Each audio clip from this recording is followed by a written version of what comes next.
This is the Labour leader, the Scottish Labour leader, Anna Sawar, speaking to LBC's Rebecca Brady. I think it's now a matter of when, not if, Humza Yousaf resigns as First Minister. But I think it would be completely untenable for the SNP to presume they can impose another unelected First Minister in Scotland. And that's why Scottish Labour has said already we don't have confidence in Humza Yousaf. But today we will also be laying a motion before Parliament saying that the Scottish Parliament does not have confidence in this Scottish Government. Because ultimately I think it's the people of Scotland that should decide who leads this country, not just a small group of SNP members. Well, Iain Macwhirter joins me, Scottish political journalist and a columnist for The Times and The Spectator, author of a book called Disunited Kingdom. Iain, thank you for joining me today. Good afternoon to you. Yeah, good afternoon. I mean, the SNP has its troubles predating the divorce from the Green Party this week, but boy, did that set fire to them. Well, yeah, it's been a very chaotic year for Humza Yousaf, really since he took over last April from Nicola Sturgeon, who resigned precipitately without there being any clear, idea, no transition planning, no clear successor, and it led to a very chaotic time. And really, since then, it's been, every week almost there's been something. Either it's a recycling scheme collapses, or ferries are not being built, or there's a hate crime act which delivered more complaints against Humza Yousaf than against J.K. Rowling. And we've had these legislative cock-ups like the gender recognition reform bill, which is still supposedly an act of the Scottish Parliament, but it's been vetoed by Westminster. So it is certainly, undoubtedly, been a coalition of chaos. Tell me how this might impact on Labour come the general election, your sense of that. Because, I mean, for people who might not remember, Labour used to be an absolute political force themselves in Scotland, didn't they? And many of the big new Labour beasts in various cabinets were Scottish MPs. Yeah, Labour returned 41 MPs in 2010, and it was from Scotland, and it was reduced to 1 by 2015. And those 40 MPs were very important for UK politics because they generally, the truism is that the road to number 10 goes through Scotland for Labour. They need to have a strong contingent of Scottish seats to be able to ensure that they will have a working majority. Now, the way things stand at the moment, the opinion polls, obviously the SNP are not doing particularly well at the moment. Labour have been gaining on them. If you take the kind of consensus of the pollsters, they should be worth about 20 seats, perhaps 22 seats in the autumn election. But of course, we could be having an election way before that, because if Anna Sawar's motion of no confidence in the Scottish government is passed, and it very possibly could be, then you would have an early general election up here within about a month. And that's happening this afternoon, is it? Because the Conservatives planned one for next week, didn't they? Well, yeah, the Tories got in first with their motion of no confidence on Humza Yousaf himself, a motion of no confidence in the First Minister. And that doesn't necessarily mean that the government falls, because the party has 1 month to put up another potential First Minister, and if that person gets a majority in the Scottish Parliament, then the government can continue on as before. But Anna Sawar decided, he didn't really want to back up a Tory motion. It didn't look very good, so he's banged in his own, and he's upped the stakes by saying, okay, it's not just about Humza Yousaf. It's a motion of no confidence in the government. We want an election now.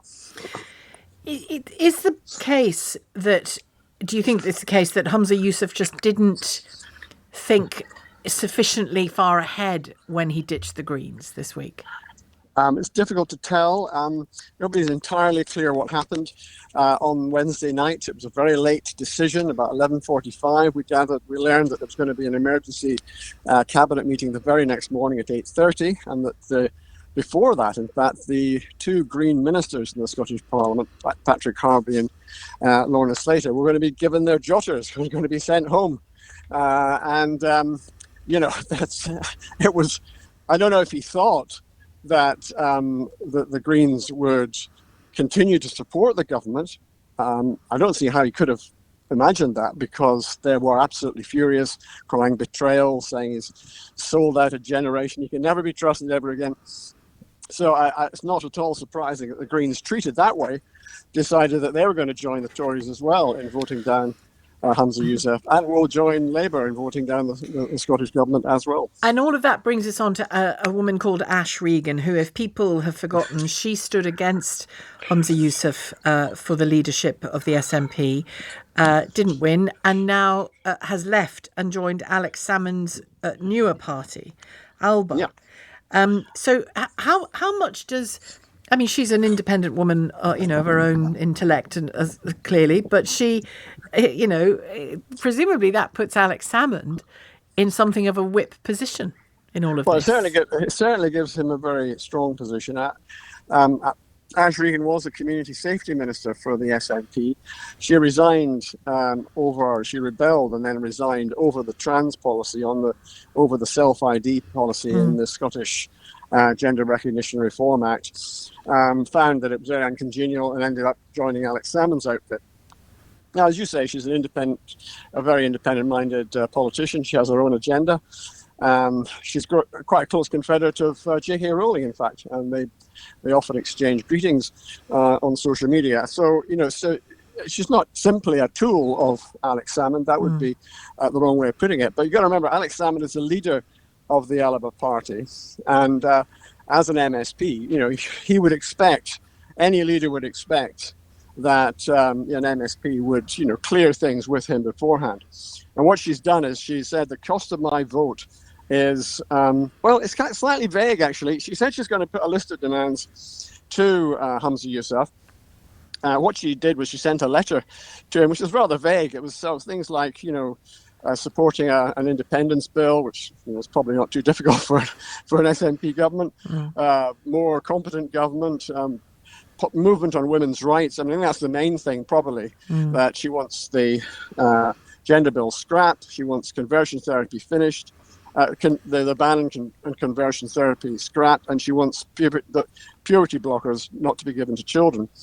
And all of these things, I think, Humza Yousaf will be only too happy now to grant, because that's really what caused the fallout with the Greens. And even if that were to keep him in place, because of course Alex Salmond, although he might have feelings about Humza Yousaf's performance, they're both independence campaigners, and that they both believe in Scottish independence. So you get the feeling he wouldn't put the knife in his back necessarily. But if he concedes to all of those, that list of Ash Regans, it does leave him weakened, doesn't it? The whole thing leaves him weakened. Well, it leaves him clearly weakened, being, his future and his government being dependent on one MSP of a rival party. And, Alex Salmond is a nationalist, supports independence, but he's very much an enemy of Humza Yousaf. They are certainly not close. They fall out in only the way people who have the same political philosophies can fall out. So, like siblings. It is a very awkward situation. Pardon? Like siblings. Absolutely. It's just like a family. You know what happens.